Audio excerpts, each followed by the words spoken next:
Yeah, so this is a quick one. I'm gonna make another video, but everybody talking about Cat Williams and they talking about what he said. Now, it's a couple points in there that I want to get at about what Cat Williams said. It's a clue. Cat Williams said that in that video, in his interview with Shannon Sharp, that these comedians are in a cabal. So he's basically saying like Cedric the Entertainer, Steve Harvey, and quite a few other comedians he named. Uh, Tavis Smiley or whatever. He said they all in like this cabal. And you know, when he said the word cabal, then you got to understand that that's the same word that's being used for these politicians out here and these people's names that's on that list. There are a lot of these people on that list, not everybody, but a lot of people on that list are in a cabal too. So he's basically outing these people because he already know they part of like a cabalion and that they stick together, and they don't have to be hanging out with each other to be a part of some satanic ritualistic cabal type shit. But he already knows that. The same thing he said about Jonathan Majors. When he was like, Jonathan Majors, he know he signed that contract. He got way up there that quick. And he said in that contract, it had to be something saying, you know, we could ruin your life at any second. And this is why I try to tell you guys about handlers, about guys that are entertainers and they have like this white woman on the side of them or this black woman that look white or whatever, just on the side of them. Like, where this bitch come from? Like, you don't even know where they just be right there. At the end of the day, that's the same person that can destroy them. That's why when you see Kanye West and you see this woman that his wife there next to her, that's his handler. That's why he know he got to shut the fuck up because they can take him out through her. You know what I'm saying? They can soothe his whatever because he's a sex addict. So they can soothe all of that through her. That's why they use that. That's what they doing. And people look at people in Hollywood and entertainment as some type of structure of decency. And it's the total contrary of it. These motherfuckers not decent. We're not saying all of them like that. We're saying most of them are. The ones that you keep throwing in your face, all on your TV, all in your face, all the time. Come on, man. Them the ones. Just like when he spoke about Kevin Hart. He said Kevin Hart is an agent. Why Kevin Hart wouldn't be? Kevin Hart get in the game. Kevin Hart gets in the game. He got soul playing already. He ain't even really smart. He ain't really that funny. He's just do goofy shit and talk loud. I mean, come on, man. When you compare him to Katt Williams' comedy, it don't compare. He's not funny. Like, he's not funny for real. And Tiffany Haddish is not funny. So what I'm saying is what he's saying is these people get up there and they get up there for a reason. Now you got all this stuff coming out about Tyler Perry and the whole thing because they up there for a reason. They do weird old shit. And you don't know these people personally to say that they wouldn't. You don't know it. You better off saying they would before you say they wouldn't, because they up in this fucking game called Hollywood and they do that. They do that. And I was trying to tell in my other video, I was trying to say that a lot of these people have handlers and they have bosses, like billionaire bosses that are brokering those deals for them. But as soon as these billionaire bosses get tired of them, they shit dry out and a scandal starts to surround them and they're no longer wanted in the game. All of a sudden, women coming out talking about this. Soon as they don't want to be bothered with that person no more, this is what they do. This is the same formula that's been happening for a long time, and people can't see that, the formula. When he said cabal, that's the same thing that the politicians are involved in. The Clintons, the Bushes, all of them are in a cabal together.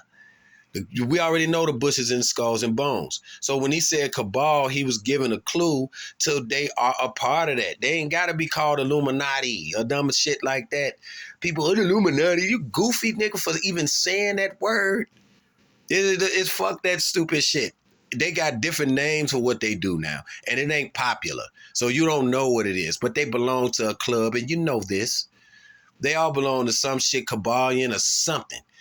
They not non-Masonic. They got some Masonic shit on them too. They're not just, oh, I did this honestly and there's nothing and no nothing.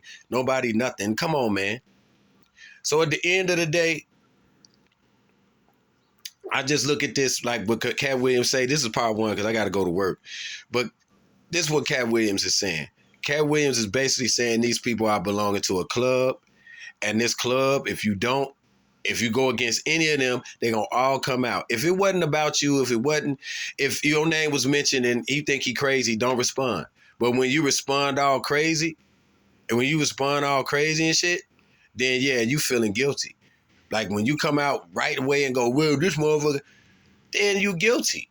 But if you don't say shit, then you like, yeah, this nigga just talking. But the people that's coming out, these comedians coming out defending themselves, and they ain't even been relevant. Nobody been hearing nothing about them either. So Michael Blackson say, yeah, he just saying all this because he want to be relevant. But where's he relevant?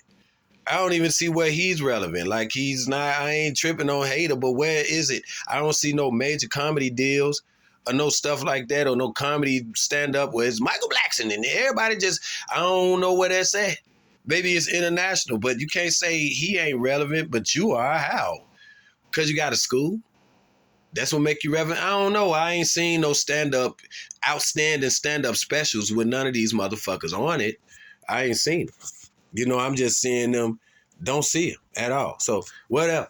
So, everybody trying to talk about relevancy and non-relevancy. But now I'm going to speak on this Dr. Umar shit. Dr. Umar is a...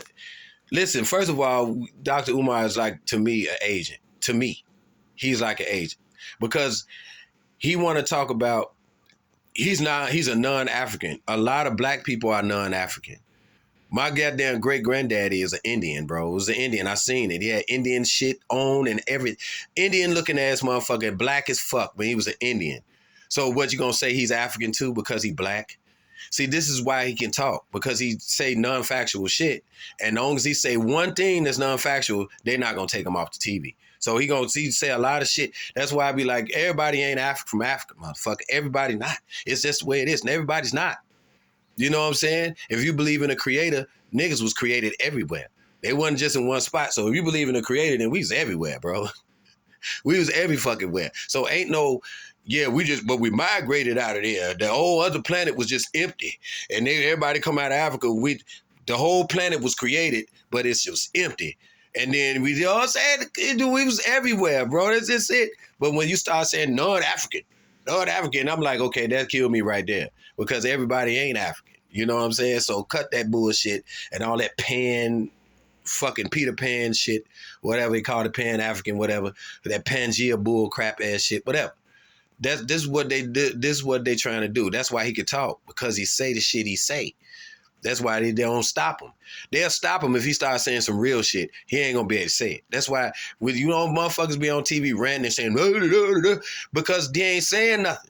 He say some real deep ass out of this world shit that make people go, how the fuck you know that? Because that's what's running the world, the crazy shit. It ain't the fucking shit that everybody know already that you confirming. Oh, or think they know already. The most popular shit you heard. Yeah, we all Africans.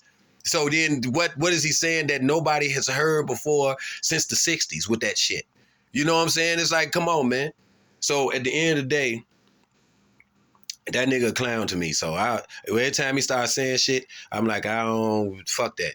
You know what I'm saying? I don't fuck that shit. Everybody not from there. That's just the way it is, man. Get your motherfucking emotions out your ass, you emotional ass niggas. Everybody not from there. All right, so and then on number one, number two, you giving the creator like limited access to his own planet that the creator created. Oh, I'm only putting these motherfuckers over here. I can't put them everywhere. Because it couldn't have been everywhere. Because I'm the creator, they could be everywhere. But I'm going to let a man limit to where everybody, man, limit that. Fuck you. Niggas was everywhere. Yo, that's how it is. And then on top of that, we're going to go back to the Kevin Hart. Kevin Hart's an agent. And you can't see it. This nigga ain't funny. He got all these movie deals. He fucking these dudes. I ain't surprised if he ain't fucking Dwayne, The Rock. If he ain't fuck him, Rock didn't fuck him. And Shaq. I ain't surprised. He do these cold balls things where he's sitting in there, cold balls videos. Just a weirdo, man. Just plain and simple, you know? And that's why he where he at. That's why where he's at. That's why a lot of them where they at. Steve Harvey, fake ass. I never liked Steve Harvey, man. He like a clown. This part one.